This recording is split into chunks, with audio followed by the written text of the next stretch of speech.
Please step forward. Thank you.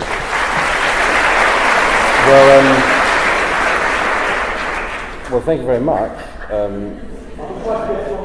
I know. I was never going to give up the pleasure of being last in the running order, not least because it allows me to disagree with some of the previous speakers, and also to agree with them. I'm sorry to enter a note of boring bipartisanship here, but I agree with Mehdi. It is perfectly true that democracies and democratic governments can be, and in most cases are at some point, dishonest, and yes, they can be corrupt. This is true. Democracy is a deeply flawed system. It isn't at all perfect. It's not perfect any more than the world is perfect. It is, as Churchill said, the worst system going apart from all of the others. And I think we have to be aware, very aware in this discussion, of the difference between open societies, democracies, in which evils can come to the fore, and do, and those systems in which they never do, and cannot. Are there flaws in our governments? Of course. Flaws in our systems? Of course. But, by and large, a democracy like Britain, a democracy like America, has a lot of checks and balances along the way. Different departments, different officials, different parties coming to power, elections every few years, elections which have just thrown out the government that Mehdi was critical of over Iraq, and I suspect will soon throw out the current government here, making your biography a biography possibly terrifyingly of the Prime Minister. All of these things are true, but who knows what we should know? Who decides?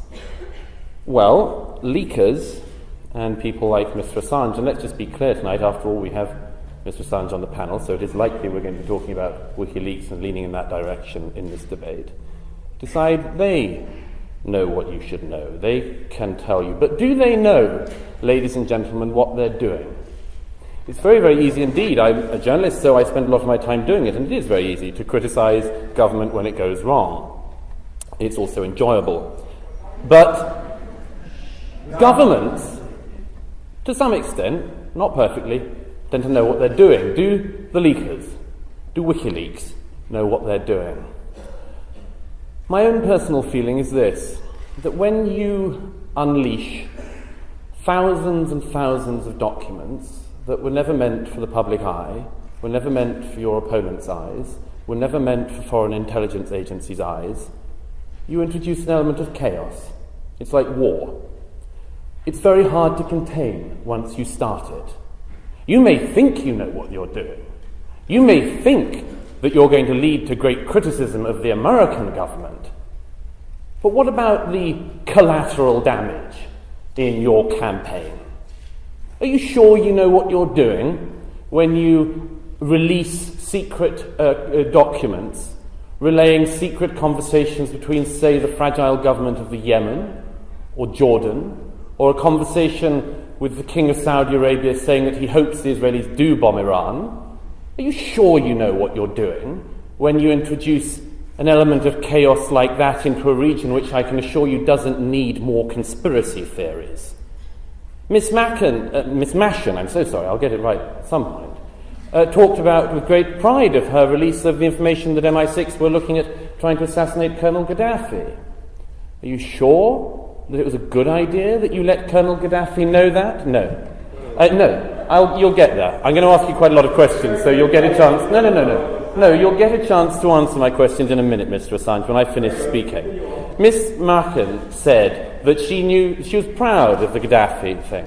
Are we sure that it was a good idea to let Colonel Gaddafi know 10 years ago that MI6 had been looking at doing that to him? You can sit down, you're going to have time, I can tell you. Is Mr. Assange sure? Is Mr. Assange sure? No. Yes, of course I'm rejecting the interjection because I'm trying to get through my speech. Is Mr. Assange sure that he has read through all of these documents and knows better than foreign intelligence agencies what they are likely to draw from them? Maybe he does. Maybe he is indeed the godlike figure such a person would have to be. What about aimed leaks, after all, this new era of journalism? This new era of journalism, it strikes me it's very like the old one. People get to pursue their interests. If they hate America, they can release a whole load of stuff that they want to make America look bad in the world. If, like Al Jazeera, you're implacably hostile to the state of Israel, you can release information which you think, no, you'll get your time to... You'll get an opportunity to sit in the state of Qatar, not exactly an open democratic government, and release as many papers as you can that you think will show the state of Israel in a bad light, very much like the old journalism, very much like it. Are you sure, ladies and gentlemen, that these new advocates of all this freedom and openness are really as brave as they present themselves? Clayton had a lovely line earlier, by the way. I'll do it for you. He said that after releasing the Palestine papers, I can almost not keep a straight face, we took a lot of heat for doing it. I'm amazed you're here, Clayton. Mady said, what happens to whistleblowers? Well, it appears, if Mr. Assange is anything to go by, it's a lovely life. You can make a lot of money, you can get a lot of admirers, you can present yourself as a great advocate of something you don't understand entirely, and you can pack out a hall in 4 hours. Now, finally, they're going to get a moment. Look, there are states in the world today, which really are hostile, which really do kill journalists. I can't help noticing that WikiLeaks and these other organizations don't go for them. Why has the Russian government's secrets not come out? Is it because the FSB... Is it because the FSB actually kills journalists? Actually does it? Doesn't give them platforms?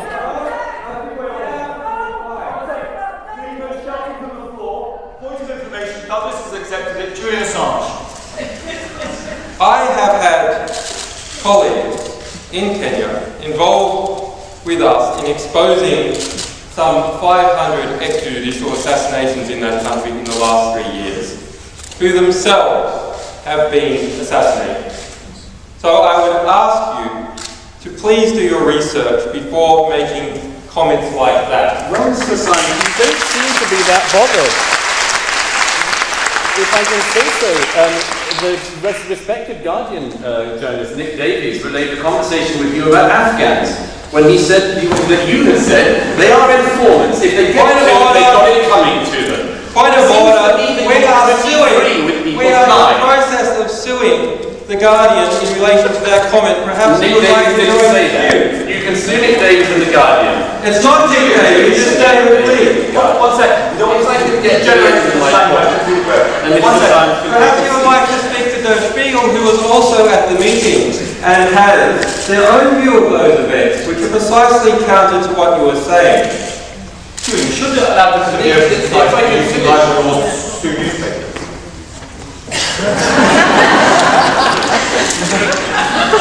Lies have no social utility.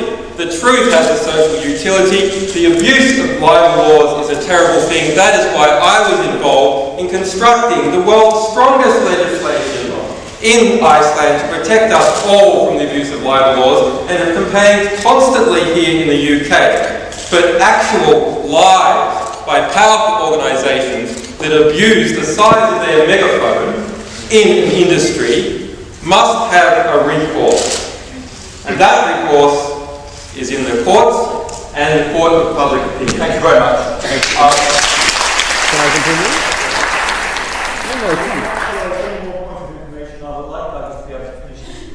No, I think I read from that Mr. Assange thinks that libel law is good when he's using it.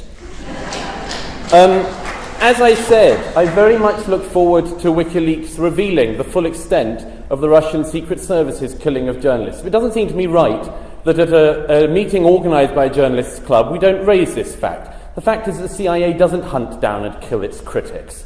The FSB does, and I'd love to see that reflected a little more in your work. Daniel Patrick Moynihan, the late Daniel Patrick Moynihan, said that by and large he'd noticed as a diplomat throughout his life that that complaints of human rights abuses happened in exactly inverse proportion to the human rights abuses in a country. That the more you were able to hear about them, the less likely it was that they were going on, precisely because in closed societies you don't hear these stories. I would love it if these new organisations did blow the whistle on these, but I just note that they don't. Finally, democracies, as I said at the very beginning, are imperfect things, but the best things going.